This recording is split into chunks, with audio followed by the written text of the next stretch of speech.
오늘 본문 말씀 함께 읽겠습니다. 오늘 우리 마태복음 13장 말씀 잠시 멈추고 오늘 역대상 우리 13장 9절부터 14절 우리 다윗의 장막 저희가 섬기는 데이비 텐트를 우리가 한 번 더 정리하고 이 일의 의미가 무엇인지 우리 말씀을 통해 주께서 이 공동체에게 주시는 그 본질적 의미가 무엇인지를 우리 한 번 더 붙잡고 가기 원합니다. 자, 같이 이 본문 저희가 잘 아는 유명한 말씀이고 또 아주 굉장히 중요하고 소중한 말씀입니다. 우리 한 목소리로 합독하시겠습니다. 시작. 기돈의 타작마당에 이르러서는 소들이 뛰므로 웃사가 손을 펴서 궤를 붙들었더니 웃사가 손을 펴서 궤를 붙듦으로 말미암아 여호와께서 진노하사 치심에 그가 거기 하나님 앞에서 죽으니라. 여호와께서 웃사의 몸을 찢으셨으므로 다윗이 노하여 그곳을 베레스 웃사라 부르니 그 이름이 오늘까지 이르니라. 그날에 다윗이 하나님을 두려워하여 이르되 내가 어떻게 하나님의 궤를 내 곳으로 오게 하리요 하고 다윗이 궤를 옮겨 자기가 있는 다윗성으로 메어들이지 못하고 그 대신 가드 사람 오베데돔의 집으로 메어가니라. 하나님의 궤가 오베데돔의 집에 그의 가족과 함께 석 달을 있으니라. 여호와께서 오베데돔의 집과 그의 모든 소유에 복을 내리셨더라. 아멘. 할렐루야. 오늘 다윗과 오베데돔의 복이 저와 여러분과의 교회에 임하기를 축복합니다. 우리가 어쨌든 어마어마한 캠프를 끝냈습니다. 저희 교인들 모두가 중보자로 또 물질을 심고 그곳에서 몸으로 뛰고 또 그 자리에서 두 손 들고 기도하고 예배하면서 어쩌면 이런 흐름이 생소한 분들에게는 누군가가 이제 그런 영적인 불을 흘려 보내주시고 이렇게 예배하는구나 하는 어떻게 보면 불쏘시개 역할을 해야 될 그룹들이 때로는 필요하죠. 마중물과 같이 우리 펌프질 할 때 마중물과 같이 물을 끌어내고 또 큰 불이 이르기 전에 불쏘시개 같은 그것 자체가 중보적 행위이고 중보자가 되는 그런 역할이 필요한데 저는 저희 교인들이 그런 역할을 했다고 믿습니다. 이번에 3,000명 넘게 3,200명이 모였죠. 그리고 그 중에 3분의 1 정도 저희 교인들이 이번에 1,000여 명이 참여했는데요. 충분히 그냥 거기서 예배하고 두 손 들고 기도하는 것만으로도 중보적인 불쏘시개적인 마중물 역할을 했다고 믿습니다. 그래서 아주 큰 집회를 개인적 교회까지 500여 교회 또 단체로 의도적으로 유스를 보내거나 예배팀을 보내거나 그런 교회로 한 200~300교회가 함께 와서 3박 4일 동안 3일 동안 멈추지 않는 기도와 예배를 했습니다. 그리고 그거에 대한 피드백들이 저희들에게 들려오고 그 교회 목사님들이 공기가 달라졌습니다. 이런 표현들을 보내오고 있어요. 그 일에 저희들이 쓰임받았고 헌신했는 줄로 믿습니까? 아멘. 하여튼 규모나 모든 면에서 어마어마한 캠프죠. 사실상 데이비 텐트라고 하는 한 캠프 속에 키즈 캠프, 유스 캠프, 청년 캠프 모든 것을 한 번에 치르는 어떻게 보면 전 세대 캠프고 또 어떻게 보면 가족들이 많이 오죠. 주로 가족들이 오는 패밀리 캠프고 또 다양한 특강이나 세미나가 진행되는 컨퍼런스고 또 멈추지 않는 72시간 3일을 꼬박 한순간도 멈추지 않는 그 임재의 용광로를 지켜내는 월시 컨퍼런스고 그래서 저희는 이것을 멀티 캠프, 멀티 컨퍼런스라고 표현하고 있습니다. 그래서 사실은 사람이 3,000명 모였냐 이것보다도 캠프 하나를 끌어가는 것도 만만치 않은데 캠프 서너 개, 네다섯 개를 한 번에 수용해서 진행하는 사실 어마어마한 캠프예요. 근데 저희 교회 지체들이 잘 헌신하고 맡은 역할 잘해서 아주 원활하게 잘, 그리고 오시는 분들이 큰 은혜를 받도록 충분히 잘 섬겼는 줄로 믿습니다. 여러분, 그 상을 여러분이 받으시기를 축원합니다. 저와 여러분이 이런 캠프를 섬기면서 이 어마어마한 일을 갑집을 재정적으로 또 맨파워, 인프라, 우리의 영적인 것을 쏟아 부으면서 이 일을 하는 이것의 의미, 이것에 주님이 이 일을 왜 시키고 있는가, 그리고 우리가 이것을 순종함으로 말미암아 어떤 일이 지금 진행되고 있는 것인가.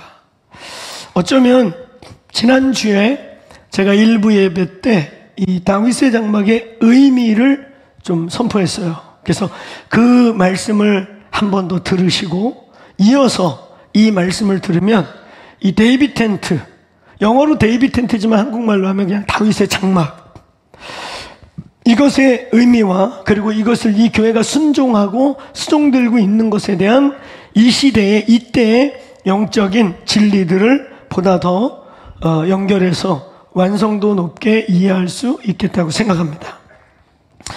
DT 이후에 주님이 어떤 일을 하시는 것인가, 우리는 지금 무엇을 하고 있는 것인가. 자, 첫 번째, 오늘 이 본문에 나와 있는 진리를 그대로 먼저 볼 필요가 있습니다. 저는 이 본문을 의도적으로 1년에 한 번 정도씩은 다루려고 해요. 왜냐하면 이 본문이 굉장히 저희 공동체와 또 주님 오실 그때의 중요한 말씀이기 때문입니다. 이 말씀이 선포될 때마다 지혜와 계시의 영으로 이것이 보여지기를 축원합니다. 그래서 우리 비전 스쿨 할 때 한 강좌가 저희 교회의 중요한 DNA인 기도의 집을 설명하는 시간이 꼭 있잖아요. 그래서 그 시간을 통해서 이것이 무엇인지를 짤막짤막하게 전하지만 계시가 필요해요. 이 일에는 주님의 계시가 필요합니다. 오늘 지혜와 계시의 영이 임하시기를 축원합니다. 다윗이 본 그것, 다윗에게 보여준 그것, 그리고 주님이 다시 오실 시즌이 가까워질 때에 우리가 행하는 이것이 무엇인지를 눈을 열어보게 되시길 축원합니다. 그래서 하나님의 이 원대하고 위대한 일에 구경꾼이 되지 말고 모두가 동참자가 되기를 축원합니다. 오늘 이 본문 첫 번째 9절로 시작합니다. 이 9절을 이해하기 전에 우리는 11장부터 요 13장까지의 주제를 이해하셔야 됩니다. 11장부터 13장은 한번 크게 따라해보세요. 대전환기, 대전환기, 영적인 전환기, 정치적 전환기, 완전히 새로운 시대로 넘어가고 있는 때입니다. 사실 많은 전환기들이 있었죠. 그래서 간혹 저는 뭐 이렇게 숫자를 세갖고 막 거기다 의미를 부여해가지고 뭐 이렇게 이벤트를 만들어갖고 사람들 끌어들이고 이러는 거 별로 안 좋아해요. 그러니까 예를 들면 70자 가지고 우리가 벌써 집회를 한 10대 번 해먹은 것 같아요. 건국 70년, 포 70년, 6.25 끝나고 70년, 해방 70년. 이제 뭘 써먹어야 되나? 70이 다 돌아갔으니. 그런 걸로 꽤 맞추기 식의 혼미함은 안 끌려다니시길 바랍니다. 의미는 있을 수 있는데 그걸 뭐 요때 안 맞은 걸 또 안 맞으면 그걸로 끝내지. 그거 다시 몇 년 끌어다가 뭐 해방 아니야 6.25 뭐 6.25 한다니까 휴전 뭐 이래가지고 70년 하여튼 내가 그 70년 뭐 기념 뭐 한 것만 해도 내 기억에 남는 것만 4-5개 돼요. 그런 숫자 놀이적 꿰맞추기가 그 세대주의 종말론자들이 가장 함정에 빠지고 오류에 빠지는. 그래가지고 적그리스도도 또 얼마나 많았습니까? 나치 때는 나치가 적그리스도, 김일성 살아계실 때는 저게 적그리스도였어요. 요즘 누가 적그리스도인가? 그럼 맨날 돌아가. 그러니까 이렇게 꿰맞추기식보다는 본문 자체의 진리들을 해석함이 중요하고, 그리고 또 마지막 때의 사건을 우리 대한민국에다 초점을 다 맞춰갖고 대한민국이 역사의 중심인 것처럼 풀어가도 안 된다. 차라리 맞추려면 복음과 역사와 하나님의 진리가 실적된 이스라엘역이나 혹은 이스라엘에 좀 맞추면 그건 조금 의무가 있죠. 왜냐하면 거기서 복음이 시작됐고 복음이 거기서 끝날 줄로 믿습니다. 아멘. 너희가 본 그대로 그곳으로 임하신다고. 할렐루야. 그래서 오히려 어떻게 보면 이스라엘을 중심으로 중동, 그리고 이것과 함께 세계가 돌아가는, 이제 우리가 성경과 오늘날의 시간을 맞추려고 할 때 네가 사는 동네에서 벌어지는 일을 맞추면 그게 우물한 개구리죠. 이제 우리가 어떤 일들을 성경을 시대적 예언과 굳이 이렇게 맞춰서 적용하려고 할 때는 한번 따라해보세요. 전 지구적 사건. 우리 동네에서 일어난 일이나 니네 집에서 일어난 일을 막 전 세계 인구에게 다 적용시키면 되겠습니까? 그거 웃기지요. 전 지구적 사건 정도를 가지고 그것도 아주 조심스럽게 성경에서 말씀하시는 예표의 실천인가를 봐야 되겠죠. 그런 의미에서 우리는 이 팬데믹, 중국 우한에서부터 시작된 이 코로나19는 기독교 역사 2000년으로 시작해서 비포와 BC를 나누는 이 시점, 그 모든 시점에서 전 지구적 사건으로 최초의 사건이 아닌가 싶어요. 지구 이쪽 한쪽에서 벌어진 일, 심지어 유럽 한쪽에서 패스트로 수많은 사람이 죽어갈 때 전혀 저쪽은 아무 일 없었고, 또 남미, 우리가 잘 아는 마야와 이런 문명이 사라져가는 그런 일이 벌어질 때 또 이쪽에서 문명이 일어나고 있고, 전혀 전 지구적 사건이 아닌 일들. 그러나 이 코로나19는 전 지구적인 사건이었죠. 전 지구의 교회가 교회 문을 닫고 예배를 멈추고 전 지구가 멈췄어요. 소통과 왕래를 멈춰야 했고. 그래서 어떻게 보면 코로나 이후에 우리가 맞이하는 수많은 이 급변하고 빠르게 시간이 압축된 이 시간은 전 지구적 사건으로서 대전환기로 주목해 볼 수 있겠습니다. 여러분, 이 본문의 11장부터 13장은 사울의 왕조가 끝나고, 이제 사울 왕조가 끝나고 다윗 왕조가 일어나는 대전환기. 아버지에서 아들로 왕위가 바뀌거나 할아버지에서 혹은 손주에게 왕위가 넘어가는 왕위가 바뀔 때에도 엄청난 전환기죠. 그런데 왕조가 바뀌어요. 왕조. 그거는 피바람이 불고 그때 자칫 왔다리 갔다리 잘못했다가는 저만 죽는 게 아니라 사돈의 8천까지 피바람이 불 수 있는 정말 아주 긴장의 시기고 대전환기예요. 그래서 11장부터 13장까지는 자, 크게 따라보세요. 전환기, 대전환기. 할렐루야. 영적인 대전환기, 사회적인 대전환기, 그리고 가장 결정적인 것은 버려졌던 하나님의 법궤가 이제 이스라엘의 중심 예루살렘으로 옮겨져 오는 굉장히 기념비적 사건이 벌어지는 것입니다. 그래서 어떤 면에서 이 13장의 사건은 이런 영적인 대전환기에 하나님의 백성들이 전환기에 어떻게 살아남을 수 있는가, 전환기에 살아남는 비결을 말씀하는 것입니다. 아멘. 자, 크게 따라보세요. 전환기에 살아남자. 아멘. 전환기에 살아남기를 축원합니다. 앞이 너무 좀 울려요. 볼륨을 좀 줄여주시면 좋겠어요. 전환기에 살아남자. 예, 오토매틱이네요. 할렐루야. 예, 전환기에 다 살아남으시기를 축원합니다. 오늘 이 본문에 산 자가 있고 죽은 자가 있고, 조그맣게 줄일 때가 좋았어요. 조그맣게 줄였을 때가 좋았어요. 할렐루야. 전환기에 살아남자. 네, 지금이 좋습니다. 할렐루야.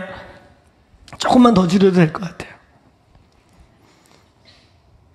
제가 오늘 목이 많이 가서 유독 모니터에 조금 예민해요. 그 전환기에 죽는 자들이 있죠. 정권이 바뀌고 시대가 바뀌면 승승장구했던 자들이 그때 승리했던 어떤 테마들이 아무짝에 쓸모없어지기도 하는 거죠. 그래서 이 본문은 이런 대전환기에 죽는 자가 아니라 살아나는 자가 되는 비결을 설명하기도 해요. 아주 중요한 본문입니다. 근데 여기서부터 법궤가 회복되고 다윗의 장막이 돌아오는 것입니다. 하나님의 영광이 깨어나기 시작하는 것입니다. 그래서 이 사건은 11장부터 오늘 13장까지는 이 대전환기, 시대적 전환기가 올 때마다 사라지는 자, 살아나는 자, 깨어나는 자, 이 아주 중요한 원리들이 이 본문에 있습니다. 그래서 이 11장과 13장 사이에 12장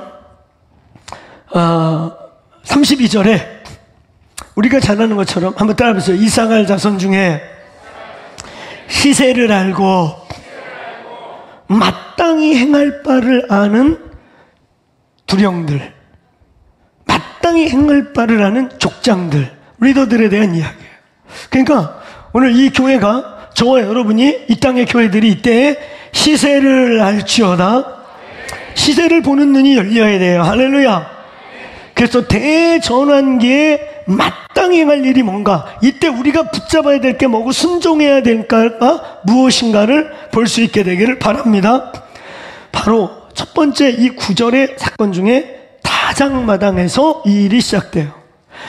한번 따라해보세요. 다장마당에 이르러 마침내. 마치 하나님께서 이제까지 저기서부터 몇 길을 동안 이 소 달구지에 쓰는 법궤가 덜그덕 오다가 이제 드디어 마침내 하나님이 기다리고 있다가, 자, 여기서 마치 하나님이 의도적으로 무대를 만들어 놓은, 하나님이 이 상황을 연출하듯이, 자, 여기에 이르면 시작하다시피 하나님이 이 대전환기의 예표적인 이 엄청난 사건을 딱 시작한 주님의 스테이지가 어디냐면 바로 다장마당입니다. 이 다장마당의 의미는 성경에서 굉장히 중요해요. 성경 전체에서 이 다장마당은 세 가지의 의미를 거의 항상 내포하고 있죠. 첫 번째는 주로 주님의 심판의 때, 주님이 다시 오실 때, 마지막 때를 뜻해요. 그래서 우리가 잘 아는 것처럼 마태복음 3장 12절에 침례 요한이 예수를 소개할 때 뭐라고 그래요? 손에 키를 들고 다장마당을 결정하시고 알곡과 쭉정이를 심판하실, 가려내실 분, 이렇게 소개하죠. 동일한 다장마당이죠. 사랑하는 여러분, 오늘 저희가 행하는 이 일, 다윗의 장막의 회복과 이 일은 다장마당 시즌, 이제 이 주님이 다시 오심이 가까워질 시즌에 어디 한두 군데에서 일어나는 게 아니라 전 지구적 사건으로 일어날 사건이라는 거예요. 아멘.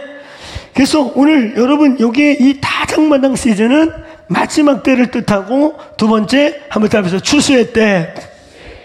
예, 마지막 때는 가장 큰 추수가 이루어질 때입니다. 근데 여기에서 마지막 때의 추수라고 말하니까 경우에 따라서는 막 우리가 생각했던 사도행전의 부흥, 오순절의 부흥, 그리고 지금 열방의 부흥이 있거든요. 열방에서 엄청나게 막 힌두와 이슬람에서 핍박이 있는 것 같고 어려운 것 같지만 하나님이 추수하는 일들이 계속 진행되고 있어요. 할렐루야. 할렐루야.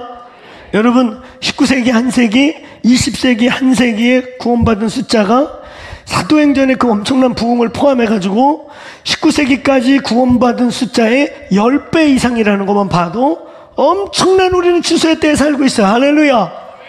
사도행전에 하루에 10,000명이 돌아오고 2-3만 명이 돌아와 봤자, 아니 이스라엘 인구가 다 돌아와 봤자 몇백만이 되겠죠. 전 유대인이 다 믿었다고 쳐도 몇백만이 되겠지만, 오늘 여러분 지금 이때의 전 세계 크리스찬들은 20억, 최소한 10억의 크리스찬들이, 할렐루야, 아프리카나 남미나 과거의 복음의 불모지들 이슬람 곳곳에서 막 축계로 돌아오는 날이 엄청난 추수예요. 할렐루야. 이런 추수도 동시에 일어나지만 마지막 때의 추수는 또 뭔지 아세요? 하나님께서 이 땅을 열방을 쥐고 흔들고 심판하기 시작하면서 하나님이 하나님 되심을 드러내면서 그냥 계시록을 보면 좀 무섭지 않습니까? 하루아침에 막 인구 3분의 1이 죽는 일이 생긴다고 그러고 이러면서 수많은 영혼들이 그 시즌에 하나님을 찾게 되고 하나님께 돌아오고 아유 그런 게 어디 있어? 무신론이야. 죽으면 끝이지. 이랬던 수많은 사람들이 전 지구적 역동과 크고 두려운 날이라고 하는 Great and Terrible이라고 하는 한쪽에서 막 영광이 나타나는 거예요. 마지막 때가 될수록 하나님이 하나님 되심을 드러내요. 할렐루야. 그런가 하면 한쪽에서는 사탄이 막 발악을 하고 난리를 치고 막 한 영혼이라도 더 지옥으로 끌고 가려고 아주 두려운 일들을 같이 행하는 Great and Terrible이 막 역동적으로 움직일 때 구원받을 영혼들이 정신을 차리고 눈을 뜨고 대거 하나님께 돌아오는 일이 일어난다. 아멘. 인류가 막 3분의 1이 죽는 이런 일, 코비드를 제일 먼저 이야기했던 그 사람이 코비드보다 치사율 70%가 될 수 있는 엄청난 팬데믹이 올 수 있다. 이거 언론에 나와서 얘기하지 않았습니까? 만일 그런 게 와버리면 인류의 3분의 1 이런 일의 위험이 되겠죠. 지들이 벌리려고 그러는 건지 그 사람이 코비드 얘기하더니 어느 날 코비드가 터져버리고 그랬지 않습니까? 깨어 있읍시다. 깨어 있읍시다. 그러한 여러 영적 상황들 속에서 말이죠, 대추수는 그때 일어나는 것입니다. 이런 타작마당은 주님이 키를 들고 열방을 흔들면서 알곡과 쭉정이를 가리면서 알곡은 안으로 들어오고 쭉정이는 날아가는 그 타작마당을 정하시는 분도 주님이시고 알곡과 쭉정이를 가르시는 분도 주님이시고, 그러니까 이때는 마지막 때는 하나님이 전 지구적 역동으로서의 심판도 오는 날이지만 동시에 알곡들을 온전하게 자기의 품으로 끌어들이는 대추수의 시간이다. 믿습니까? 그러면서 이 타작마당에서 일어나는 또 하나의 아주 중요한 사건은 영적 전쟁이 치열하게 일어나는 거예요. 사랑하는 저희 교회, 이 십자가 교회 성도 여러분, 군대로 일어나십시오. 군대로 일어나십시오. 깨어나십시오. 할렐루야. 교회가 빨리 크는 거, 교회가 빨리 성장하는 거, 이 교회가 빚도 많은데 할렐루야, 빨리 한 영혼이라도 더 끌어들이고 돈 좀 있게 생긴 사람들 막 불러들이고 그래서 빚도 빨리 갚고 그래야 될 것 같은 이 교회. 근데 지금 빨리 자라는 게 중요한 게 아니에요. 이 땅에 너무 어린아이와 같은 크리스천들 30년을 예수를 믿고 40년을 왔다리 갔다 해도 복음조차 아무것도 모르고 혼미하게 그지하고 좌우를 분간하지 못하는 이 성도들이 깨어나셔야 됩니다. 저와 여러분이 깨어나셔야 됩니다. 뭐하러 교회 다녀? 뭐하러 매급씩 왔다가 갔다가 뭐하는 거예요? 뭐하는 거예요? 깨어납시다. 아멘. 제가 이번에도 어느 교회 부흥회 가서 아주 그냥 리얼하게 얘기했습니다. 깨어나라고. 교회마다 있는 성도들의 등급, 제일 약한 거 평신도, 그 다음에 센 거 병신도, 제일 센 거 등신도. 제가 볼 때 우리 교회는 대한민국에서 등신도 프로테이지가 제일 적습니다. 진짜로 적어요. 병신도 평범해. 병신도 병신 같은 짓을 해요. 혼미하고 뭐가 뭔지 모르고 왜 교회를 다니는지 모르고. 근데 제일 센 게 뭐라고? 등신도. 등에 신이 있다고 그랬잖아요. 등에 신이. 등에 신이 붙었어요. 그래서 말씀도 필요 없어. 기도도 할 필요도 없어. 능력 안 받아도 돼. 이들에게 능력의 근원은 등짝이에요.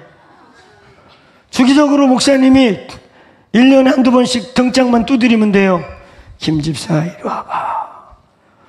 그래도 우리 교회 네가 있어서 내가 목회한다. 김 집사. 그리고 등짝을 두드려주고 비벼주면 우리에겐 나밖에 없다.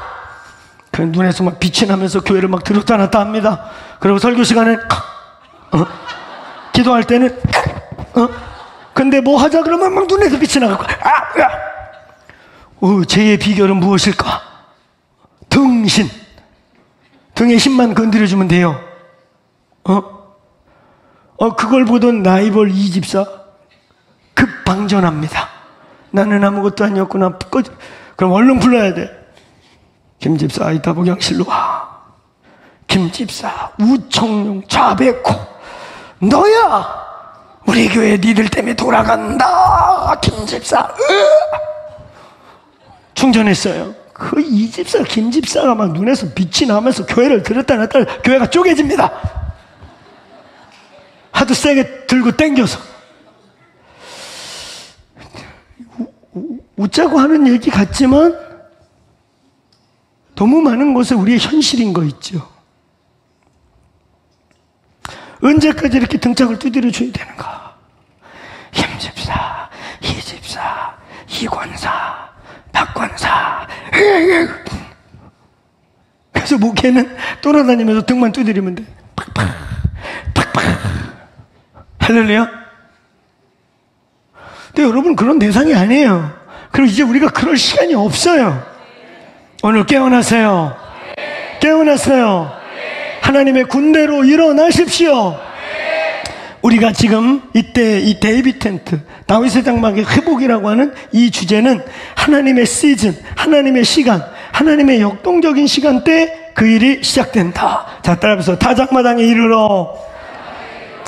여러분, 이 타작마당에서 시작된 이 다윗의 장막의 회복이 결국은 이 다윗의 장막이라고 하는 이 놀라운 계시가 이스라엘 역사 속에 유일하게 있었던 홀리 투 텐트, 모세의 성막이 그대로 저 기브온 산당에서 존재하는데 법궤를 빼다가 진짜 텐트만 쳐놓고 휘장도 없이 그 법궤 주변에서 춤추고 노래하고 예배하는 이 희한한 일, 어디에도 구약의 계시가 없는 이 일을 구약에서 가장 계시적이고 구약에서 가장 위대한 예배자고 구약에서 최초로 모세도 여호수아도 어떤 사사도 이루지 못했던 하나님의 킹덤을 최초로 세웠던 이 다윗 때에 일어난 이 계시적 사건. 우리는 성막만 기피할, 이 성막 되게 중요하죠.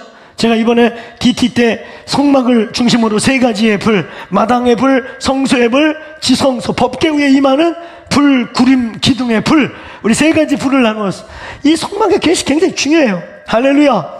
근데 이 성막의 계시와 동시에 이 다윗의 장막의 계시가 동시에 존재했던 이 아주 놀라운 시대, 성막의 역사 500년 중에 이제 성막의 역사가 끝나가는 약 30-40년, 솔로몬이 성전에다가 이걸 연장시킨 것까지 치면 5-60년 동안에 있었던 이 어마어마한 사건, 계시입니다. 마지막 때 계시입니다. 아멘. 그래서 이 다윗의 장막이 결국 솔로몬 성전이 지어졌을 때 모세의 성막 기능과 다윗의 성막의 기능이 거기 다 들어가가지고 그걸 하나로 묶어서 성전이라 불렀고, 이 성전을 이사야서 56장 6절 7절에서는 크게 한번 따라하면서 내 집은 만민이 기도하는 집이다. 이걸 예수님이 다시 한번 마태복음 21장에 그의 공생의 마지막 예루살렘 방문 때, 그래서 마태복음 21장으로 시작해가지고 마태복음 25장까지 하나의 단락으로 이어진 마지막 예루살렘 방문, 그때 또 한 번 성전을 다 들러엎고, 얼마나 여러분 드라마틱한 의도적인 해프닝입니까? 성전을 엎어버리셨어요. 완전 그냥 탑 뉴스거리죠. 메시아라는 사람이, 선지자라는 사람이 와갖고 성전을 다 엎어버리고, 강도의 소굴이다, 강도의 소굴! 니들 강도짓 하고 있어! 얼마나 충격받았어. 그리고 거기다 선포한 게 뭐예요? 다시 한번 따라해보세요. 내 집은, 아버지의 집은 만민이 기도하는 집이다. 믿습니까? 만민이 기도하는 집이라고 또 한 번, 이거를 아주 각인시키려고 부드럽게 좋게 말하면 자꾸 까먹으니까. 할렐루야? 할렐루야? 여러분, 제가 왜 이렇게 왔다 갔다 그러는 줄 아세요? 눈동자가 움직이면 덜 졸려요. 할렐루야? 왔다 갔다 하니까 이렇게 생각도 할 수 있어요. 할렐루야? 물론 어떤 분들은 왜 이렇게 정신없이 목사님 왔다 갔다 그래? 멀미라도 나는 게 나 깨워야지. 할렐루야? 아멘. 근데 예수님이 일부러 곱게 말하니까 못 알아들어. 응? 성전 성화 사역을 예수님 1년 차 예루살렘 또 와가지고 이 성전을 무너뜨려라, 내가 3일 만에 지을게, 그러고 폭탄 선언을 했는데도 얘네들이 못 알아들으니까 공생의 마지막 예루살렘 방문 때 또 한 번, 이번에야 막 우당탕탕 다 망가뜨리니 난리가 났어. 미쳤나 좀. 도대체 무슨 소리를 하려고 저러는 것인가? 온 이스라엘이 집중한 가운데 잊을 수 없게 선포한 이 말씀, 다시 한번 따라하세요. 내 집은, 교회는, 성전은, 기독교 종교 건물은 기도하는 집이어야 한다. 믿습니까? 믿습니까? 이 드라마틱한 사건을 일으키고, 그리고 이 21장부터 쭉 이어져서 마태복음 24장과 25장, 우리가 너무 잘 아는 예수님의 종말론, 예수님이 마지막 때에 일어난 일을 이 성전 성화부터 연결해서 내가 다시 올 때 이런 일이 일어난다. 그리고 성전이 돌 위에 돌 하나 남지 않고 무너질 것을 리얼하게 말씀하시고 그게 성취되지요. 할렐루야. 여러분, 이 다윗의 장막의 회복, 기도의 집, 교회가 기도의 집이라고 일컬어지는 이 사건은 하나님이 타작마당 시즌에 예수께서 이제 가까이 오셔서 이제 알곡과 죽정이를 가르며 대추수를 한 영혼이라도 더 건지기 위해 이 세상을 역동적 시간으로 Great and Terrible한 시간이 시작될 때 일어나는 주님의 해프닝입니다. 할렐루야. 크게 한번 따라해보세요. 타작마당에 이르러. 그러므로 이 다윗의 장막, 좀 더 넓은 개념으로 기도의 집은 교회가 신부로서 단장되고, 교회가 군더더기를 빼내고 비본질을 빼내고 쓸데없는 프로그램들을 없애고 주님과만 만나는, 주님과만 동행하는 하늘의 베델의 사닥다리를 여는 아주 본질적인 교회의 회복인 것입니다. 이것은 교회가 신부로 단장하는 시간이요, 옷을 빨고 군더더기를 떼어내고 신랑 대신 예수 그리스도만 사랑하는 시간이 바로 이 시간인 것입니다. 동의되십니까? 오늘 타작마당에 교회가 신부로 단장되는 일이 바로 이 일인 것입니다. 저는 그러므로 과감히 이렇게 말합니다. 마지막 때 이 기도의 집 운동을 회망하는 자들, 마지막 때 이 기도의 집 운동이 뭔지도 모르면서 폄하하는 자들, 마지막 때 이 기도의 집 운동, 어쩌면 이때의 유일한 답이고 유일한 소망이고 교회가 본질로 돌아가야 될 유일한 성경이 구약부터 신약까지 예수 그리스도의 입을 통해 선포된, 아니 이보다 선명한 말씀이 어디 있습니까? 성전을 오죽하면 1년 차에 들어가가지고 이거 무너뜨려 내가 3일 만에 짓게, 이거는 3년 뒤에 자신이 십자가에 죽으실 걸 선포한 것이죠. 아멘. 그때 이제 새로운 성전 에클레시아가 만들어질 걸 선포한 거죠. 아멘. 그리고 3년이 지나 이제 곧 죽기 직전에 십자가로 돌아가기 전에 또 한 번 들러엎고, 내가 여러분 어떻게 해야 이 기도의 집이 중요한 걸 알게 할까요? 키보드 엎을까요? 이거 하나 떠리켜 저기 우당탕 양전도사한테 던져버려? 어떻게 해야 평생 안 잊겠어요? 이미 네가 얘기 많이 해서 우리는 각인됐어. 그러면 감사. 할렐루야. 그러면 아멘. 이렇게 떠드는데도 맨날 뭔 소리요? 맨날 뭐 다윗의 텐트? 뭐 이러고 그러면 안 돼요. 할렐루야. 아니 우리 예수님이 오죽하면 성전 무너뜨리라고 얘기하고 그 다음에는 아예 다 둘러 엎어 강대상 엎은 다음에 얘들아 집중해. 그러고 선포한 게 뭐예요? 앞으로 내가 죽고 부활한 이후에 성전은 진짜 무너져서 돌 위에 돌 하나 남을지 않고 내가 무너뜨릴 거고, 그리고 다시 태어나는 교회, 다시 태어나는 주님의 처소. 에베소서 2장에 의하면 오늘 사도와 선지자의 터 위에 예수께서 모퉁이 돌이 되어 주님의 거처할 처소로 지어져 가느니라. 이게 교회 아니에요? 드웨일링 플레이스로, 주님의 거처로, 안식처로 지어져 가느니라. 이 새로 태어날 성전이자 교회를 얼마나 각인시키려고 다 둘러엎은 다음에 잊지 마라. 마지막 때가 되면 1장 마태복음 21장부터 24장 5장 이 메시지가 이루어질 때쯤 되면 따라해보세요. 내 집은 기도하는 집이라.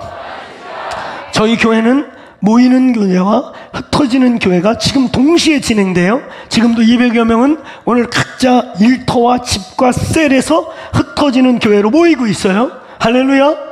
여러분, 이것이 뭐예요? 오늘 모이는 기도의 집으로서의 교회이면 흩어지는 기도의 집으로, 더 구체적으로는 여러분의 집이, 여러분의 가정이 오늘 예수의 이름으로 흩어지는 기도의 집들이 되시길 바랍니다. 따라서 교회는 기도의 집이다. 하늘과의 코이노니와 하늘과의 코이노니아가 이루어져야 수평적인 이웃과의 코이노니아가 이루어지는 것입니다. 이게 안 되는데 이걸 한다. 이거 불가능할 뿐만 아니라 이거 형식적 코이노니아밖에 안 돼. 이게 돼야 비로소 한 영이 되고, 우리 셀이 한 영이 되고, 한 영이 돼서 영적 한 가족이 되고. 할렐루야. 오늘 영적 코이노니아가 위아래로 열리고 옆으로 열리는 흩어지는 기도의 집, 모이는 기도의 집, 교회는 기도의 집. 믿습니까? 그래서 셀에서 자꾸 선생질 하려고 하지 말아라. 우리는 그래서 셀에 교재가 없다. 교재를 못 줘서 안 주는 게 아니고, 제가 우리 단체에서 양육받은 프리선풀만 줘도 수년 동안 배울 거 있어요. 안 줘, 일부러. 이유 알지요, 우리 셀리더들은? 거기는 선생질하는 곳이 아니에요. 우리 교회가 커리큘럼이 없어서 안 주는 게 아니에요. 선심만 교재 줘도 3년을 가르쳐. 그거 의도적으로 안 주는 거야. 아시겠어요? 그러니까 가끔가다 제가 처음에 첫 셀 목회는 실패했어요. 왜 실패했는 줄 아세요? 처음에 셀 리더들을 어떤 분들 세웠냐면 CCC 출신, IBF 출신, 내비게이터 출신.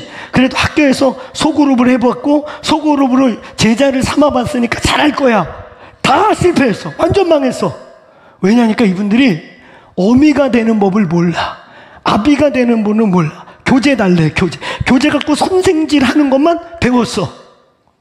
삶을 주고 인생을 주고 애 하나 키우듯이요, 영혼 하나가 성장하는 게 인스턴트하게 찍어내는 게 아니에요. 아멘. 우리 교회가 왜 성장을 의도적으로 슬로우하고 있어요? 왜 그러는 거예요? 이제 주님 오실 날 가까운데 등신도들 많이 모아가지고 제가 어디 가면서 거기 급성장하는 교회라며, 몇 명 모인다며, 이런 얘기 듣는데 아무 의미 없습니다. 아멘. 오늘 이 방 안에 계시고 이 몸에 접붙임된 여러분, 군대로 일어나시길 축원합니다. 마지막 때 승리하는 크리스찬들 되시기 바랍니다. 이 공간에서 예수 믿는 거 아니라고 그랬어요. 신앙생활은 여기서 하는 거 아니라고 그랬습니다. 더크로스 어디에 있습니까? 크게 하세요. 크게. 더크로스 어디 있습니까? 두 번째, 더크로스 어디에 있습니까? 세 번째, 더크로스 처치 어디에 있습니까? 그렇죠. 이 건물이 교회는 아니야. 이거 언제든지 무너뜨리면 무너뜨리고, 그 이자 우리가 안 갚으면은 사라지는 거예요. 할렐루야. 건물은 사라져도 이 교회는 사라지지 않는다. 난 그런 교회가 되기 원합니다. 건물 없다고 사라지는 교회, 건물이 없다고 폭발되는 교회, 그리고 아예 폭발돼. 아예 그냥 시작부터 이자 내기 아까워. 그 돈 모아갖고 선교사님들한테 보내든지, 공화와 과부를 먹이면 주님이 기뻐하지. 할렐루야. 사랑하는 여러분, 군대로 일어나셔야 돼요. 지금 우리가 어느 시간대를 살고 있는지 시세를 아시길 축원합니다.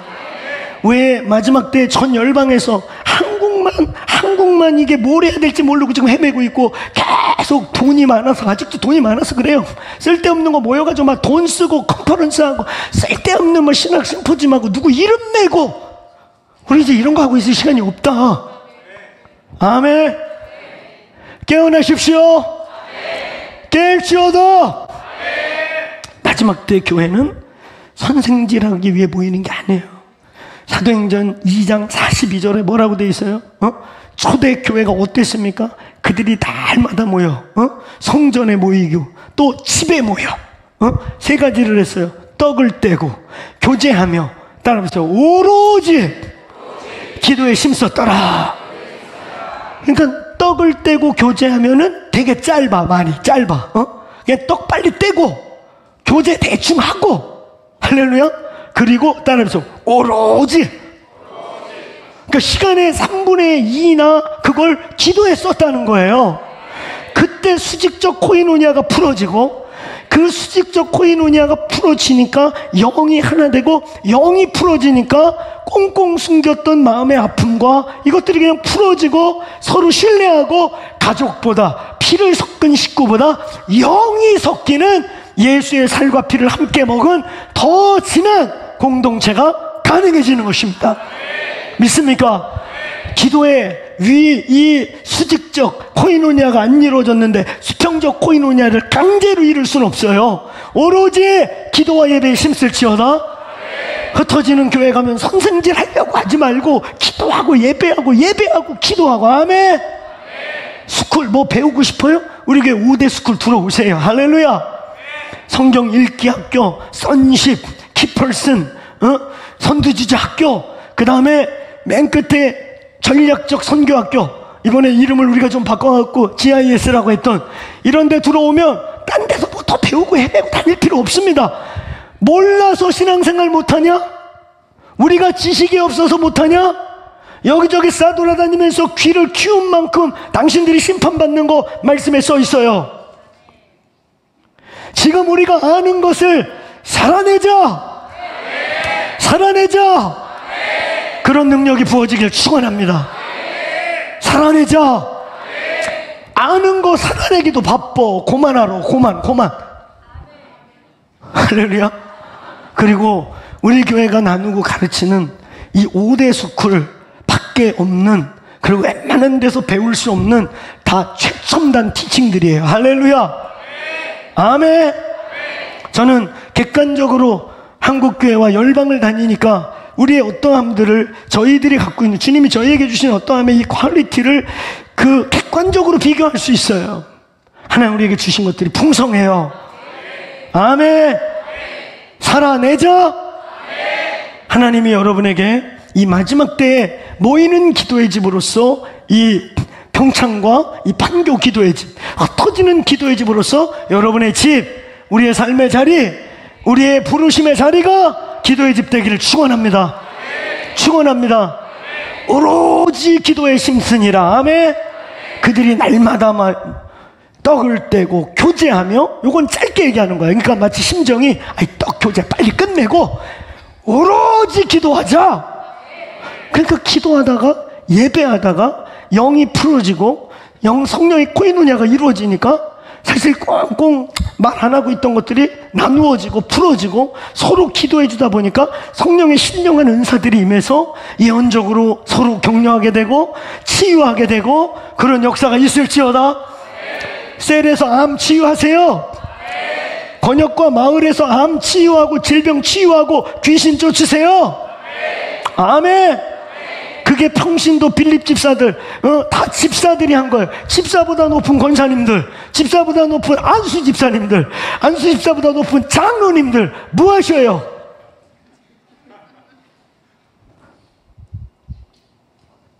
집사보다 높은 것들 받아놓고, 이제 여러분, 저와 여러분 교회가, 저와 여러분의 터지는 교회가, 모이는 교회가 하나님의 집이 될지어다. 이게 마지막 때 성도예요. 마지막 때는 별거 아니에요. 여러분, 마지막 때 복잡할 거 하나도 없어요. 따라하면서 시작과 끝이 같다. 알파가 오메가고 시작이 끝이고 처음이 나중입니다. 아멘. 성경의 사도행전 시대에 이미 마지막 때 무슨 일이 일어날지 다 알려준 거예요. 그거는 그 당시에 지중해 연안의 로마 근처 지구의 한 구퉁이에서 벌어진 일이지만 이게 전 지구적으로 일어난다는 것 뿐이에요. 할렐루야. 그러므로 우리의 답은 어디서 뭐 자꾸 동굴 파고 땅 파고 무슨 어디 도피하고 땅에서 압사하느니 공기 마시다 죽는 게 나아. 그런 거 아니에요. 도피가 1세기 그리스도인들의 승리. 아멘.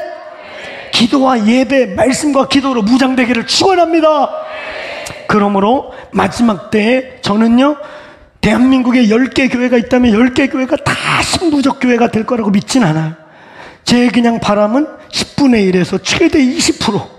8교회는 시스템이, 삶이 세상하고 친해지고 세상하고 비슷하게 해줘야 사람들이 좋아하고 누리고 그럴 거라 생각해. 그러나 최소 10%나 20%는 저희들과 같이 기도의 집으로, 기도와 예배로 주의 오심을 기다리며 이 세상에 땅을 딛고 살지만 쾌락과 즐거움과 누릴 것과 먹을 것 많다고 기신항락거리고 사는 것이 아니라 그 풍요로워 보이는 세상 속에서 노아의 고통, 노아의 그 영혼의 씨름. 할렐루야. 다 캔세라 즐겨. 너 왜 이렇게 근심이 많냐? 너 뭐 이렇게 유별나게 사냐? 너도 즐겨. 그게 복음이야. 자유. 근데 그때 노아의 고통, 의인들의 고통, 의인들의 신음이 이 교회 저와 여러분에게 살아 있읍시다. 저는 그런 교회가 다일 거라고 생각지 않아요. 최대 20%, 최소 10%의 교회들이 그렇게 더 10%보다 적을지도 몰라요. 그 교회들이 주님의 오심을 준비하는 교회, 저희 교회가 그런 교회의 리더십이 되기를 소망합니다. 먼저 길을 들고 함께 그렇게 가려고 하는 많은 교회들을 격려하고 함께 갈 수 있게 되자. 아멘. 여러분, 이 다윗의 장막의 운동은 다장마당의 시즌인 거 제일 중요한 거예요. 다장마당에 이르러. 할렐루야. 오늘 이 교회 주님의 신부의 교회로 일어나길 주의 이름으로 축원합니다. 두 번째, 오늘 이 본문이 우리에게 주는 또 하나 이 마지막 때의 시기는 다윗의 장막의 계시는, 따라해보세요. 다윗의 장막의 계시는 십자가의 회복과 교회의 회복이다. 여러분, 이 사건에서 피가 뿌려져요. 우사가 죽습니다. 아주 비참하게 죽어요. 두렵게 죽습니다. 우사가 찢어진 순간 한 사람이 깨어나고 한 사람이 살아나요. 그러니까 이 본문에는요, 죽음, 심판과 새롭게 살아나는 생명과 새롭게 깨어나는 하나님의 일으키심이 동시에 있어요. 우사는 죽어야만 했습니다. 불행하게 죽어야만 했어요. 오늘 여기 우사의 영이 있다면, 우사의 스피릿이 있다면, 우사 진영에 있다면 죽어요. 오늘 깨어나시길 축원합니다. 우사의 의미가 뭐라 그랬습니까? 따라서 세속주의, 인본주의, 종교화, 이건 찢어져야 합니다. 이건 십자가에서 우리가 죽어야 합니다. 아멘. 여러분, 이때 우사가 죽는 이 사건 때문에 다윗이 정신을 번쩍 차리고 깨어나요. 부르심을 받은 다윗, 이 위대한 일을 이루어내야 될 다윗이 어리버리 그냥 종교 좋다고 막 춤추고 지금 이게 뭐가 되는지도 모르고 멍청하게 흘러가다가 우사가 찢어지는, 이 찢어진 장면을 어떤 분이 사파로 그린 걸 보면 여호와가 확 갑자기 죽여버렸어요. 그리고 그러고 그 법궤 옆에서 쓰러지니까 마차 바퀴에 끼고 소가 미쳐 뛰면서 밟아서 창자가 흘러나오고 그냥 몸이 막 찢어지고 비참하게 바퀴에 껴갖고 끌려가는 그런 사파. 비참한 죽음이죠. 근데 그 죽음을 보면서 오베네돔이라고 하는 전혀 구원에 밖에 있는 이방인 하나가 법궤를 집으로 데려가는 생명이 살아나는 사건과 함께 부르심에서 멍청하게 멍하게 그냥 세상 방법인지 무슨 방법인지 모르고 뭘로 가도 가면 되는 거 아닌가 하고 멍청하게 있던 다윗이 깜짝 놀라서 정신을 차려서 깨어나게 되죠. 오늘 이 방에 있는 분들이요, 살아날지어다. 살아난 자들이 되십시오. 그리고 깨어난 자가 되십시오. 어리어리 그냥 뭘로 가면 되는 게 아닌가 그냥 막 춤추고 이러고 있다가 우사가 소가 미쳐 날뛰는 바람에 정신이 반짝 든 거예요. 오늘 깨어날지어다. 왜 우사는 세속주의인가? 소 달구지에다 법궤를 얹는 방식, 이거는 전형적인 이방인들이 신상을 나르는 방식, 하나님 방식이 아닌데 그냥 어려서부터 아버지가 제사장 집안인데 제사장으로서의 훈련을 하나도 안 시켜놨더니 그냥 어려서부터 보고 배우고 자란 자기의 문화, 자기의 삶의 문화, 이게 그냥 쩔어 있는 거예요. 사랑하는 여러분, 우리 교회 예배팀들이 있으면 다르다는 말을 들어요. 진짜 다릅니다. 아멘. 이 자리가 무대가 될 수, 스테이지가 될 수도 있고 제단이 될 수도 있고, 이 자리에서 예배하는 게 콘서트가 돼버릴 수도 있고 월십이 될 수도 있어요. 그렇죠? 동일한 조명, 세상에서 쓰는 동일한 악기, 세상에서 쓰는 동일한 스테이지, 세상에서 부르는, 요즘에 모던 월십이 모던 락이거든요. 락 발라드거든요. 비슷한 장르거든요. 근데 경계가 똑같은 이 시대를 가는데 귀신을 불러올 수도 있고 성령을 불러올 수도 있어요. 여기가 제단일 수도 있고 무대일 수도 있고 월십일 수도 있고 콘서트도 될 수도 있어요. 경계가 뭔지 아세요? 십자가를 통과해야 해요. 십자가를 통과해야 합니다. 십자가를 통과해서 어린 양의 피가 사무치고, 할렐루야, 매 순간 그 십자가를 지나가고, 아멘. 그때 여러분, 우리는 동일하게 세상의 것으로 쓰는 것 같지만 하나님의 영으로, 오늘 우사는 죽고 다윗은 깨어나고 오베네돔은 살아나고, 할렐루야. 그때 여기가 똑같은 스테이지 같은데 하나님의 영이 임하시고, 할렐루야, 복음이 선포되는 것입니다. 아멘. 자, 크게 따르면 십자가를 통과하라. 십자가, 십자가, 십자가 외치는데 여전히 세속적이고, 십자가, 십자가 그러고 있는데 여전히 인본주의고, 여러분, 순서가 그래요. 세속주의가 우리 안에 들어오잖아요. 세상의 가치, 세상의 성공이 기독교인도 똑같이 성공이라고 말하고, 그렇게 자꾸 세속주의가 들어오죠. 그러면 어느 날 그냥 인본주의가 돼요. 인본주의가 돼. 하나님, 아니, 여호와의 법궤를 무슨 괴짝 들듯이 번쩍 들어가지고, 내가 법궤를 지킬게, 내가 하나님을 지킬게, 그 오만 방자를 떨면 안 됩니다. 하나님은 하나님이십니다. 하나님은 하나님이십니다.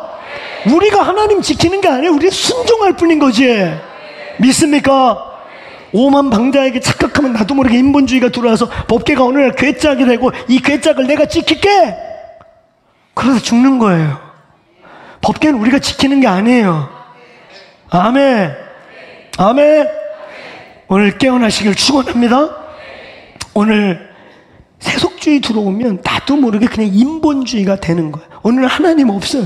그 영광의 법궤, 두려운 법궤가 어느 날 그냥, 우리 아버지가 웬 괴짝을 들어다가 20년 동안 이걸 여기다 놔두냐? 근데 갑자기 왕이 바뀌었어. 왕이 바뀌었는데 그 괴짝을 찾는데, 사실은요, 이 우사와 이 아미나답의 가문이 최초의 왕정 제사장이 되고, 다윗의 가장 측근이 될 기회라.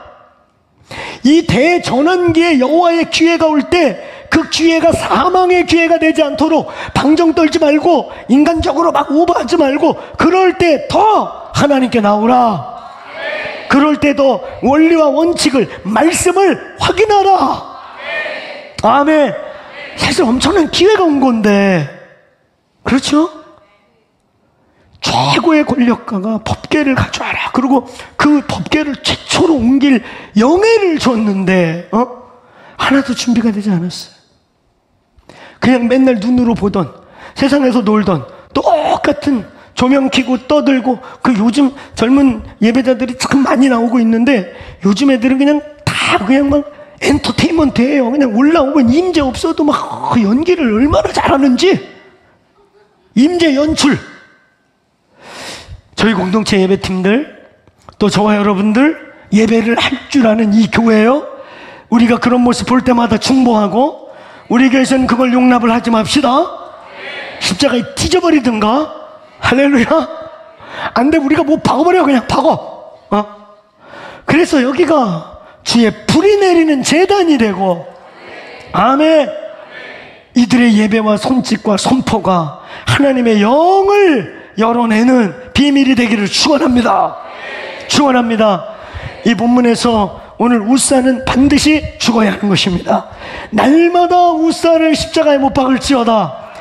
우리도 모르게 보고 배우고 나고 자라서 우리 몸에 배어있는 세속주의 의도적으로 뜯어내야 됩니다. 종교적 세속주의라는 건 전통이라는 거예요. 세상의 세속주의를 가져올 수는 없겠죠. 아주 완전히 혼미하지 않는 한. 그럼 종교적 세속주의를 다른 말로 표현하면 전통. 그냥 그 교회에서 보고 배우고 나고 자라가지고 성가대 가운 입어야 되고 성가대 안 세우면 이단이라고 그러고 성가대 없으면 이단이래요. 사도신경 안 하면 이단이라고 그러고 침례교 전 세계에서 제일 큰 교단이 사도신경 다 안 해. 그럼 무식한 소리 하면 안 돼요. 여러분, 우리도 모르게 우리에게 몸에 배어있는 전통, 눈으로 보고 배운 게 그냥 진리인 줄 알아. 예수의 이름으로 저와 여러분의 몸에 밴 밖에서 들어온 세속주의적 전통이든 종교 안에서 쪄든 전통이든 예수의 이름으로 찢어질지어다. 휘장이 찢어지고 울사가 찢어질지어다. 그래야 성소가 열린단 말입니다. 아멘. 예수의 이름으로 울사는 찢어져라. 세속주의가 찢어지면 인본주의가 찢어지고, 여러분, 세속주의가 들어오면 자연히 인본주의죠. 하나님이 안 보여요. 인본주의가 되면 어떻게 돼요? 이게 다 종교가 돼버려요. 우린 종교가 되면 안 돼요. 우리가 이렇게 예배의 형식을 성가대도 없이 스탠딩 월식 하면서 이렇게 애쓰는 이유가 뭐예요? 한 올이라도 종교적인 것들을 좀 제어하고 하나님께 우리가 직접 나아갈 수 있는 길을 최대한 열어놓는 예배 형태를 취하고 있는 거죠. 아멘. 아멘. 여러분, 헌금바구니 돌리는 거하고 안 돌리는 거하고 차이가 큽니다. 돌리면 최소 수백만 원 더 나와요. 진짜 목사님들이 하는 얘기예요. 왜냐하면 체면문화니까. 그렇다고 빈손을 놓고 이렇게 하진 않잖아. 들키니까. 저희는 그런 거 순서, 때로는 교회 광고 뭐 해야 되는 다 앞에다 놓은 이유가 뭐예요? 본질적인 그 임재의 시간을 최대한 방해받게 하는 걸 없게 하자는 거예요. 아멘.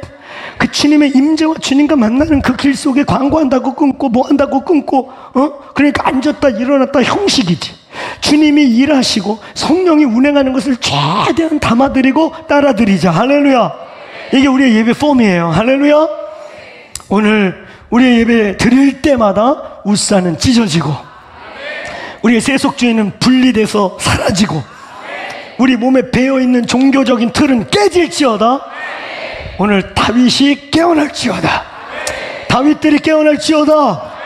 이미 진리를 알고 있고 부르심을 가지고 있던 자가 부르심을 잊어버리고 헤매고 있을 때 깨어나셔야 되는 거예요. 부르심에 깨어나라. 아멘. 부르심에서 깨어나는 거예요. 웃사는 찢어져요. 웃사가 찢어질 때 세속주의, 인본주의, 종교 찢어지는 거예요. 그러면서 다윗이 살아요. 할렐루야. 다윗이 살 때 세 가지가 살아나야 돼요. 한번 따라해보세요. 말씀의 회복, 계시의 회복. 다윗이 이 사건 이후에 번쩍 정신을 차리고, 맞다, 하나님의 법궤를 어떻게 이렇게 무식하게 옮겨올 생각을 했냐. 모세의 경에 이르기를 여호와께 성결 레위인들을 구별한 다음에 그들이 어깨에 메어 옮길지니 이는 영원한 규례라. 아멘. 이 말씀을 깨닫기 시작하고, 그리고 하나님으로부터 받은 식양대로, 야, 내가 어떻게 이렇게 멍청했냐 그러면서 여호와의 말씀과 그가 말씀이 레마된 계시대로 운반하기 시작합니다. 오늘 여호와의 말씀 기준이 회복되길 축원합니다. 그러니까 여러분, 저희 공동체에서 일반 교회하고 조금 다르게, 물론 미국에서는 이런 거 보편적인 교회입니다. 근데 우리 한국교회가 워낙 전통적이니까 저희가 이렇게 오픈 처치로 가면 이상하게 생각하고 그러는데, 미국은 전 세계는 이게 보편적인 교회예요.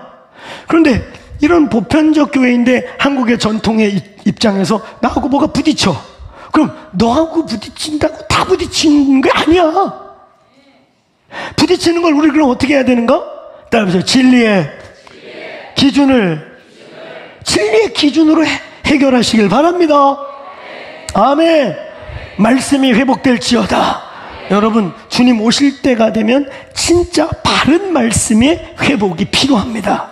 바른 기준이 필요해요. 할렐루야.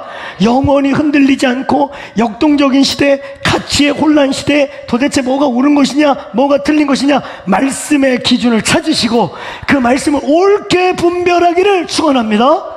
아멘. 그래서 여러분, 어떤 면에서는 앞으로 많은 분들이 침례교 시대가 온다고 하는 거예요. 우리 침례교는 교조가 없고 본문 신학이 제일 발전해 있어요. 말씀이 뭐라고 말하냐, 칼빈 루터가 뭐라고 떠들었냐, 이거 중요하지 않고 그럼 본문이 뭐라고 그러냐, 말씀이 뭐라고 그러냐, 이게 우리 침례교단이에요. 할렐루야. 아멘. 교조들과 신앙 고백을 분명히 참고는 하지만 우리에게 있어서는 이 본문 신학이 제일 중요한, 그래서 미국의 6대 신학교라고 하는 그런 신학교들이 다 침례교 신학대학이고, 동시에 성서신학, 해석학, 설교학, 주경학, 이게 제일 발전되어 있는 이유가 바로 그건 거예요. 말씀이 기준이 됩시다. 아멘. 말씀에서 자유함을 얻으시길 축원합니다. 말씀을 알고 갖고 있는 만큼 자유해지는 것입니다. 아멘입니까? 말씀을 모르니까 누가 이 얘기하면 거기에 혹하고 누가 이 얘기하면 그런가 그러고, 말씀을 알고 있으세요. 진리를 딱 알고 있으면 뭐라고 떠들어도 진리가 너희를 자유케 하리라. 아멘. 법을 잘 알고 있는데 내가 법을 안 어기는데 저게 뭐라고 떠들어. 혼자 떠들어라. 법을 모르면 내가 지금 불법하나? 하나님의 진리 안에서 자유할지어다. 성령은 자유의 영이십니다. 진리가 너희를 자유케 한다 말씀하셨고, 주의 영이 계신 곳에 자유함이 있다. 그러니까 말씀을 갖고 내가 말씀을 옳게 해석하나? 여러분 속사람 영 안에 계신 성령이 평강이 있는가? 두 개가 맞아떨어지면, 그래서 진리도 맞고 내 영에 샬롬이 있으면 하나님의 뜻 안에 계신 거예요. 할렐루야. 할렐루야. 다윗이 회복된다. 우사는 죽고 다윗이 회복된다. 한번 따라해보세요. 말씀의 회복. 두 번째 따라해보세요. 예배의 회복. 세 번째 따라해보세요. 부르심의 확인. 아멘. 여러분, 부르심이 있습니까? 부르심이 있습니까? 부르심 없는 성도가 깊이가 없어요. 부르심 없는 성도가 헤맵니다. 인생의 방향이 없는 거예요. 막연한 천당 그러고 사는 거예요. 부르심이 정확지 않은데 성공한다, 반드시 망합니다. 딴짓해요. 그리고 왜 자기에게 블레싱을 왔는지를 모르기 때문에 망하게 돼요. 부르심이 분명할지어다. 교회는 부르심이다. 아멘. 아멘. 오늘 예수의 이름으로 부르심이 분명할지어다. 부르심은 몸의 부르심과, 우리는 교회는 부르심이고 가족이고, 나의 부르심과 몸의 부르심. 할렐루야. 그래서 함께 이루어가는 부르심. 아멘. 오늘 예수의 이름으로 부르심이 회복되기를 축원합니다. 자, 따라해보세요. 다윗이 산다는 거, 말씀의 회복, 예배의 회복, 부르심의 확인. 부르심이 확인 내지는 회복되시기를 축원합니다. 다윗은 이 사건을 통해서 어마어마한 회복을 이루게 된 것입니다. 여러분, 지금 세 번째, 네 번째, 다섯 번째 남았거든요. 이거를 한 방에 끝낼게요. 잘 들으세요. 세 번째, 원뉴맨의 회복. 따라해보세요. 원뉴맨의 회복. 교회의 완성. 회복 차원이 아니라 교회가 완성돼요. 교회가 어떻게 완성되는지 아세요?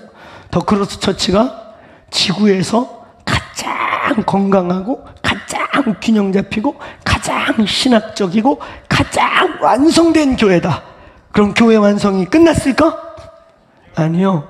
우리의 반쪽이 있어요. 반드시 회복돼야 될 반쪽. 바로 이스라엘 교회입니다. 믿습니까? 로마서 8장까지 이방인의 구원, 9장부터 11장까지 유대인의 구원, 그래서 합쳐서 구원. 아멘. 이게 에베소서 2장 내내 얘기하고 있는 원뉴맨의 회복. 할렐루야. 오늘 우리는 두 가지 사명이 다 있는 거예요. 땅끝까지 오늘 이방인의 충만한 숫자가 돌아오기 위해 심서. 그게 선교예요. 할렐루야. 근데 이것과 회복과 함께 우리가 계속 충보해야 돼요. 이 이스라엘의 회복은 우리의 노력만 되는 게 아니라 하나님의 성령과 경륜과 하나님의 움직임과 연결되어 있기 때문에 우리는 이스라엘 위해 기도해야 돼요. 할렐루야. 그리고 그들을 섬겨줘야 돼요. 아세셀 양처럼 이방인의 충만한 숫자가 살 때까지 고통의 양으로, 광야를 유린하는 양으로 부르심받은 그 선민의 고통을 우리는 참여해주고 때로는 위로해주고 그들을 위해 함께 기도해야 될 줄로 믿습니다. 이방인의 충만한 숫자가 돌아오는 동안 여러분, 그래서 제가 이걸 시계초에 얘기하지 않았습니까? 시침, 안 움직이는 것 같지만 조금씩 움직여. 분침, 안 움직이는 것 같지만 잘 보면 보여요. 움직이는 게. 그 다음에 초침, 제가 계속 얘 멈추면 분침 멈추고, 분침 멈추면 시침 멈추고. 자, 초침이 뭐라고 그랬어요? 자, 따라서 기도해야지. 쉬지 않고 밤이고 낮이고 기도하는 하나님이 주야 기도운동. 할렐루야. 이게 돌아가면서 선교가 완성됩니다. 아멘. 이방인이 충만한 숫자가 차고, 할렐루야. 그때 하나님의 시간대에 분침, 초침, 시침이 딱 맞아떨어지는 부흥이 일어날 때 예수가 오신다. 그러므로 중요한 게 뭐예요? 초침. 이거 멈추면 분침 멈춰요. 이거 멈추면 시침도 딜레이 돼요. 오늘 분침을 움직이고 시침을 움직이는 주야에 내가 파수꾼을 성벽을 세워서 밤우고 종야에, 종야에 부르짖게 하였느니라. 아멘. 누가복음 18장에도 밤낮, day and night, 밤낮 부르짖는 기도를 통하여 내가 택하신 자들의 원한을 풀어주리라. 할렐루야. 원유맨의 회복이 있을지어다. 그래서요, 이 기도의 집과 다윗의 장막과 관련된 모든 성경 구절, 거기엔 항상 뭐가 있어요? 이방인이 함께 예배하게 되리라. 이방인과 선민이 이제 십자가 안에서 이방인도 없어지고 유대인도 없어지고 하늘의 새로운 백성으로 하나 된다. 이게 기도의 집에서 이루어진다는 거예요. 할렐루야. 네 번째, 여러분, 우리가 무엇을 하고 있는 것이냐? 바로 이 13장에 나와 있는 이 사건으로부터, 이 대전환기로부터, 이 위대한 계시의 출발로부터 오늘 우리는 지금 뭘 하고 있는 것이냐? 바로 이런 계시를 성취하고 있는 줄로 믿습니다. 이걸 우리는 따라서 순종. 이 교회는 순종하고 있는 거예요. 아멘. 우리가 그 데이빗 텐트를 섬기면서 갑집을 하고 어마어마한 그것을 섬기면서 우리 교인들끼리 행복하게 보낼 수도 있지만 그 일을 섬겨나가는 것은 지금 우리는 순종하는 것입니다. 믿습니까? 믿습니까? 사랑하는 여러분, 주께서 어느 날 우리 기도의 집 레위인들 모임 속에 한 지체에게 환상을 주셨습니다. 온 세상이 얼어붙어 오기 시작하는 거예요. 온 세상이 굳어가고 있는데 시뻘건 팔각정의 8이라고 하는 숫자가 너무 중요한데 팔각정 모양의 시뻘건 용광로가 활활 타는 거예요. 그러면서 저쪽에서는 세상이 막 얼어오고 굳어오고 멈춰가는데 여기서는 시뻘건 불이 막 열을 발산하니까 얼려오고 있는 경계지점과 녹여가는 경계지점에서 치치치치 그러면서 녹이고 얼리는 게 왔다 갔다 하는 바로 이 팔각정 모양을 우리 지체들이 함께 받고 이게 뭘까? 임재의 용광로인데 이게 뭘까? 하다가 데이빗 텐트를 시작하게 된 것입니다. 우리는 그때 주님 뭐라고 말씀하냐면 너희가 답이다. 너희가 답이다. 답이 되어다오. 이거 저만 얘기한 게 아니죠. 우리 조경호 목사님, 저희 교단의 선배님들이 올 때마다 이 작은 교회를 향해서 당신들이 하고 있는 당신들의 포텐셜, 당신들이 지금 이 가지고 있는 이 불이 얼마나 중요한지 한국교회 너희들만 몰라. 그런 얘기를 여러 종들이 진짜 우리만 모르나 봐. 이번 DT 때도 목회자가 헤어지는 사람만 300여 명이 왔는데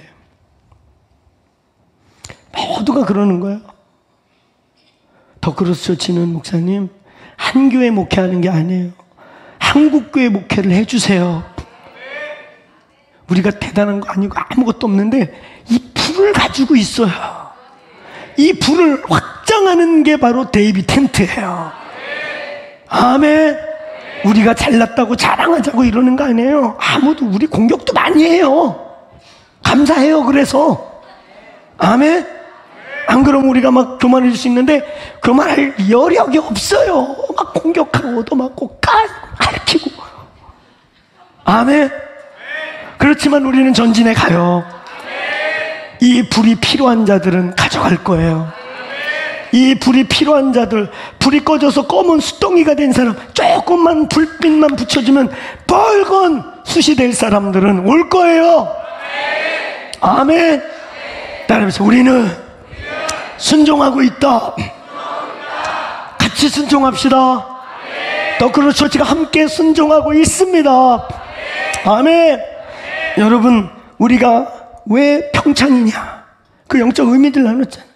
평창 한 번도 생각해 보지 않았는데 하나님 우리를 내몰고 가서 백두대간이라고 하는 영적 의미와 그 오대산, 우타이산이라고 하는, 그 다음에 문수보살이라고 하는 바로 저 만주리아, 거기에 어둠의 영성이 바로 중추신경을 타고 이 한국을 잡고 있는 허리를 끊어라.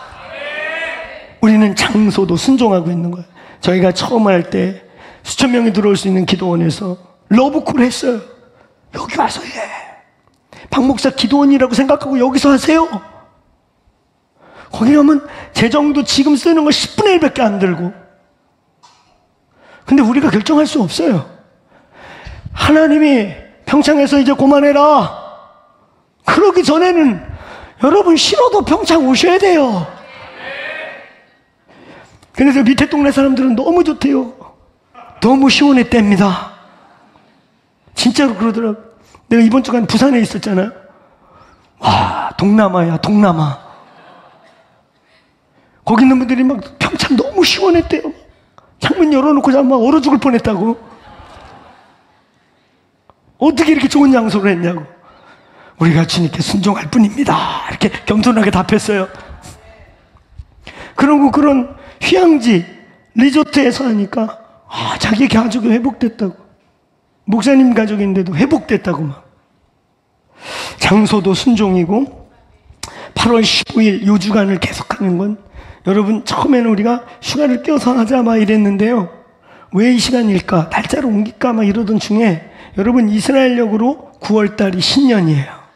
그리고 이 8월 15일 바로 윗주간이 이스라엘이 성전이 무너지고 성전이 빼앗긴, 그래서 그 이후에 40일 동안 울면서 금식하면서 새해를 준비하는, 성전이 무너진 그 주간 바로 다음 주 하나님께서 새로운 성전을 선포하시는 줄로 믿습니다. 바로 예수님이 이거 무너뜨려 내가 3일 만에 다시 지을게. 아멘. 내 집은 만민이 기도하는 집이야 라고 했던 그 영적 성전을 수축하는 날이 바로 성전을 뺏긴 주간 다음 주간에 저와 여러분이 진행하는 것입니다. 믿습니까? 결론입니다. 저희는 이 여정을 통해 우연히 걸어가고 걸어오는 것 같지만 저희 공동체를 뒤돌아봤어요. 기도운동하는 그룹인데 강력하게 우리는 선교운동하는 곳이에요. 아멘. 기도하는 운동, 성령님을 환영하는 곳인데 그 어느 교회 못지않게 선교적으로 열려있고 저의 사역의 절반은 선교하는 그룹들과 다 연결되어 있어서 어쩔 수 없는 선교적 교회고, 그래서 우리는 기도 없는 선교는 안 된다. 할렐루야. 기도 안 하고 선교 못 한다. 그리고 이 두 가지를 끝까지 주장해 가다가 이 근래에 발견한 모라비안이요. 21세기 모라비안. 아멘. 아니 모라비안들이 아직 저 외국에 있는데 왜 21세기 모라비안일까? 거기 이유가 있어요. 요즘 그 모라비안 사이트 안에 세속주의가 막 들어와 있습니다. 내부에서 굉장한 진통이 있어요. 이번에 우리 김태훈 전사하고 같이 미국에 우연히, 정말 우연히 계획도 없이 모라비안 사이트의 베델 마을에 갔다가 그들이 굿즈를 파는 곳에 갔는데 모라비안 사이트 굿즈에 책이 절반이 다 동성애 책인 거예요. 그래서 굉장히 우리가 충격받고 나중에 좀 더 조사해 봐야겠다. 왜 주님이 이때 다시 모라비안이 있는데 21세기 뉴 모라비안 무브먼트를 얘기할까? 하나님이 다시 이제 주님 오심의 마지막 선교와 추수의 운동을 일으킬 자들을 찾습니다. 기도와 예배가 멈추면 선교도 멈춘다. 아멘. 이 두 가지를 안 멈추려고 하다 보니까 모라비안들은 자급자족 시스템과 비즈니스 시스템을 개발해냈고, 그래서 누가 후원 안 해주고 후원한다고 끊어도 이들의 온전한 부르심을 지금 300~400년 지나도 진행해 갔던 이 일, 지금 우리의 여정을 보니까 우리도 모르게 우리가 그 길을 걸어가고 있습니다. 아멘. 우리 평창의 기도센터는 단순히 24시 기도실이 아니에요. 앞으로 홀리시티, 프레어시티, 선교 베이스가 되는 미션시티가 돼서 21세기 모라비안이 될 줄로 믿습니다. 아멘. 우리 자리에서 일어나시겠어요?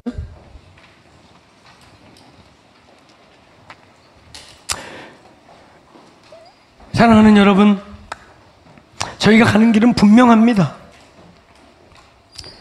그리고 우리는 이 시즌에 하나님께서 아주 분명하게 우리의 정체성을 찾아 발견하게 드러나게 해주고 계세요.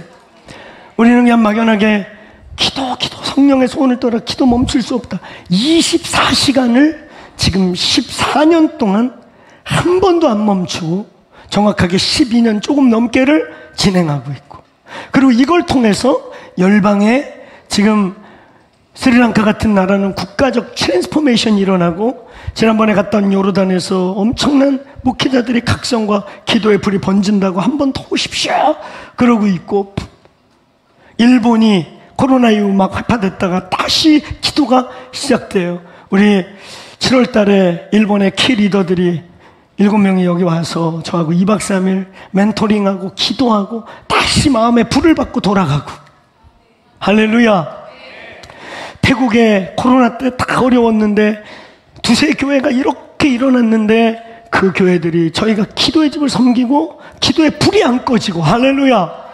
인도 차이나에 여호와의 불이 번져가고 있습니다. 사랑하는 여러분, 이제 우리는 21세기 모라비안으로 가고 있습니다. 아멘. 기도와 예배 꺼지면 선교도 꺼진다. 아멘. 기도와 예배의 생명력과 동력 없이는 선교 안 된다. 맞는 말입니다. 유럽이 18세기 뜨거울 때 그나마 선교가 일어났는데 기도가 꺼지니까 선교도 끝났고, 대한민국 그 뜨거울 때, 여러분 지금 생각해 보세요. 여기 선교사님들이 몇 분 계신데요. 우리 선교사님들이 20년 전, 막 30년 전 갈 때 대한민국 어디에 붙었냐고 물어보고, 내가 아는 PK는요, MK는요, 선교사 자녀는 대한민국 어디에 있는지 모르는데 왔다고, 너는 왜 안 까마냐고 인종차별을 어렸을 때 하도 받아가지고,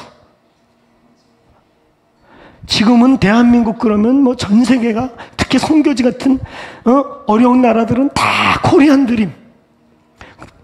우리 선배들이 그때요, 지금같이 대한민국 유명할 때 간 게 아니에요. 한국에서 왔다 그러면 어디 붙어 있어? 안 까맣다고 차별당하고 이럴 때 갔다니까요. 근데 어떻게 이겨냈어요? 이 30년을 기도와 예배로. 아멘. 복음주의든 은사주의든 할 거 없이 기본적으로 한국 사람은 뜨거웠어요. 기도의 은혜가 있었어요. 그 불이 꺼지니까 한국이 지금 선교 헌신자가 없대요. 모라비안은 이걸 알고 있었어요. 기도와 예배가 멈추면 선교도 끝난다. 그래서 이 두 가지를 이를 악물고 지켜나가는데, 이걸 지켜나가기 위해 핍박도 받고 고난도 당하고, 그런데 그때 진젠도르프 같은 자들이 일어나서, 할렐루야, 그들을 보호하고, 할렐루야, 기도와 선교가 멈추지 않게 그들에게 자기의 그 존귀함을 쏟아 부어주고, 이 교회 21세기 모라비안으로 갑니다. 아멘. 21세기의 모라비안으로 가기 위해 오늘 이 방 안에 21세기 진젠도르프들이 깨어날지어다. 21세기 존귀함으로 하나님의 나라를 지키는 권세가 일어날지어다. 오늘 하나님, 우리는 옛날에 유다 지파냐 레위 지파냐, 보내는 자냐 가는 자냐 이렇게 우리가 외쳤다면, 이제 우리는 중보자냐 나가는 자냐, 아니면 이 두 가지를 다 돕는 21세기 진젠도르프냐. 하나님, 이제 저희 공동체가 DT를 섬기면서 순종하고 있고, 이 순종으로 인해 한국교회가 다는 아닐 것입니다. 10분의 1이 될지 20%가 될지 다시 불을 찾게 하여 주십시오. 다시 기도와 예배의 불이 회복될지어다.